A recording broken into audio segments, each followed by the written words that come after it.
So Christina's question is, why is it that when we lose something and we look for it, we don't find it until we look for the second or third time in the same place?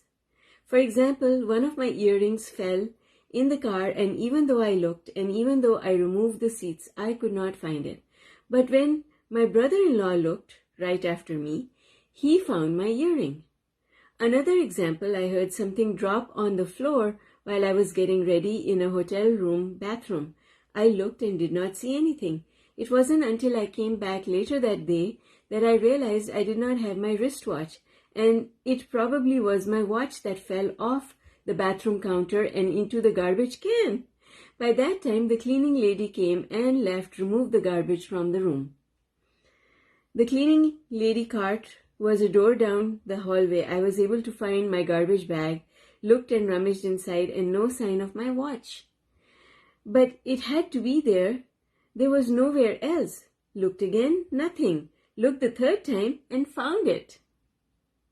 Why did I not find it at the first try, but on subsequent tries? Ooh, isn't this a fabulous question? On the other hand, I lost 2 earrings that my sister made. Once, as soon as I got to the office and answered my phone, I heard it fall on the floor but did not find it.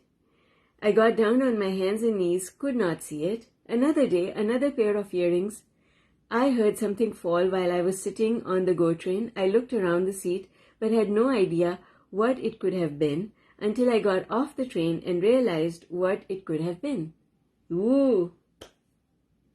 Cristina, I absolutely love and adore this question.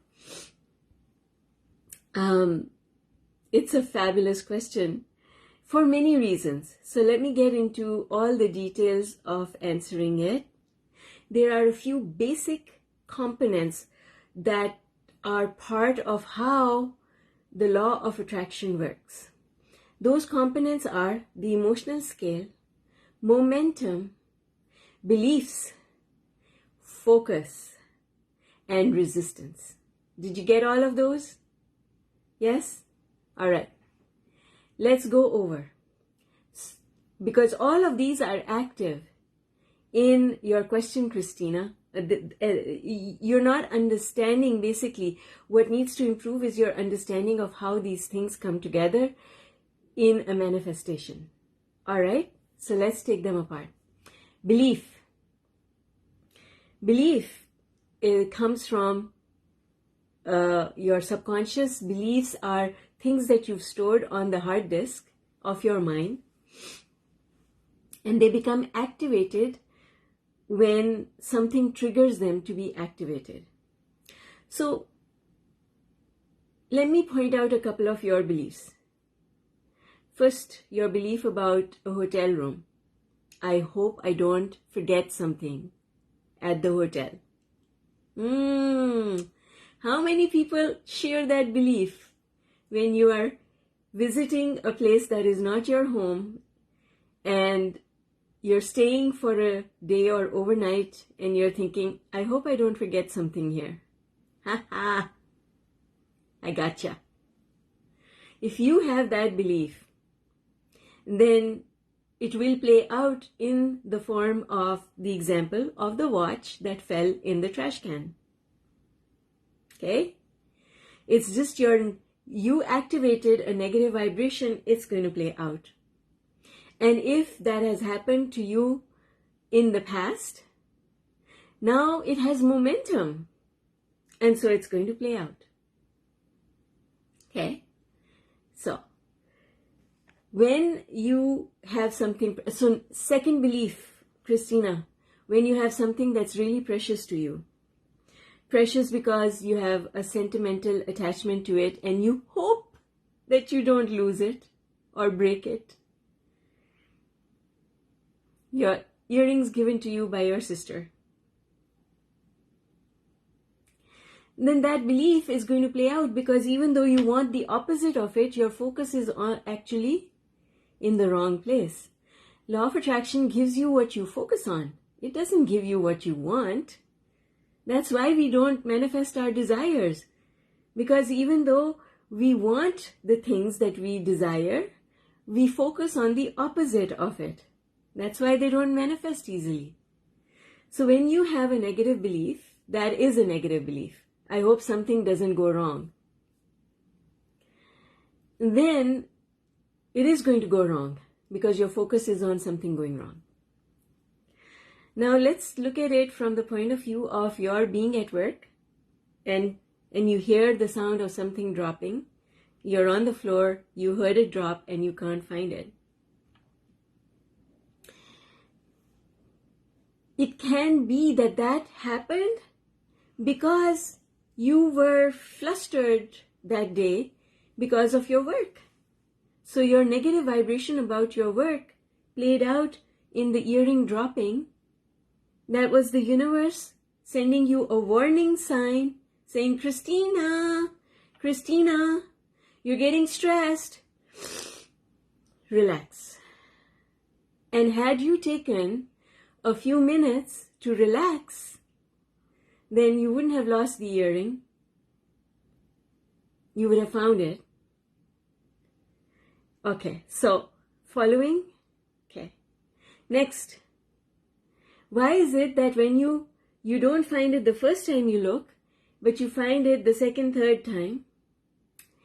Is because after you look the first time, you've already given up. You've given up. I've already looked there, it wasn't there, but hell with it, I'll look again. Who knows, I might have missed it the first time. Or maybe by some miracle it will appear.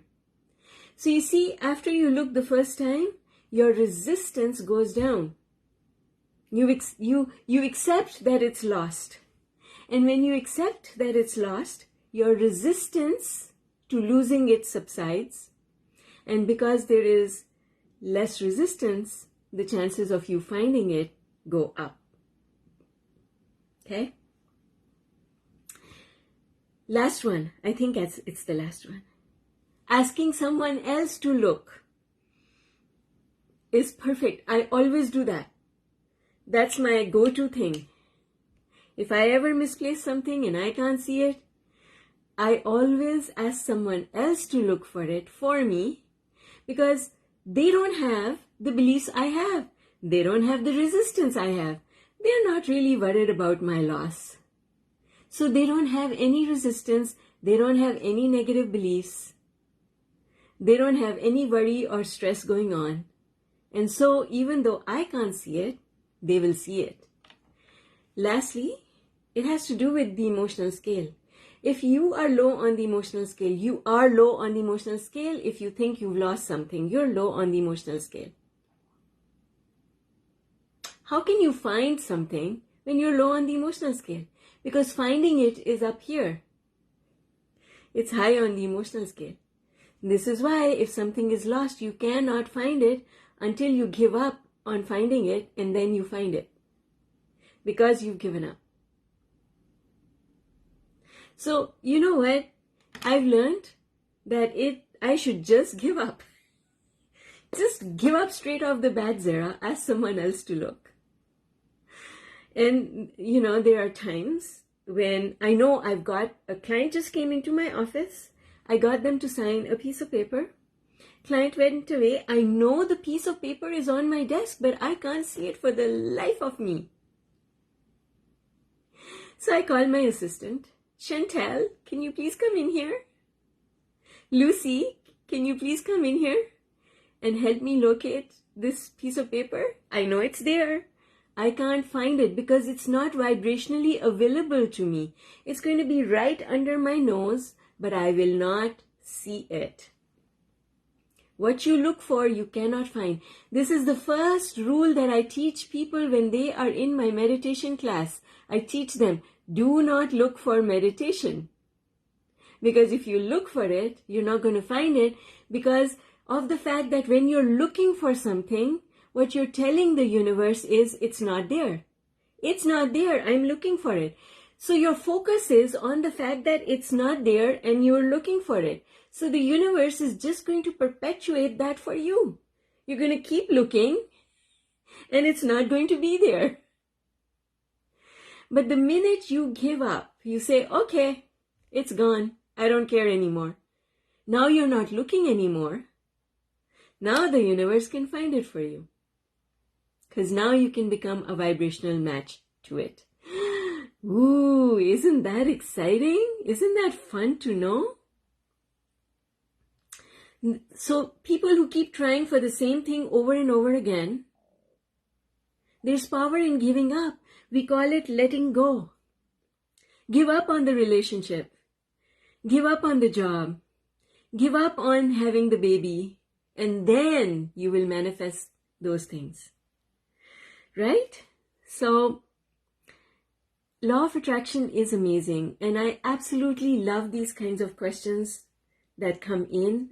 And I am truly thrilled and excited about all the questions that are going to come in as a result of our participation in the Money Mindset Mastery Program, because it's this kind of deeper understanding of how things work that helps us to shift the way we think and shift the way we see things, and then our life starts changing.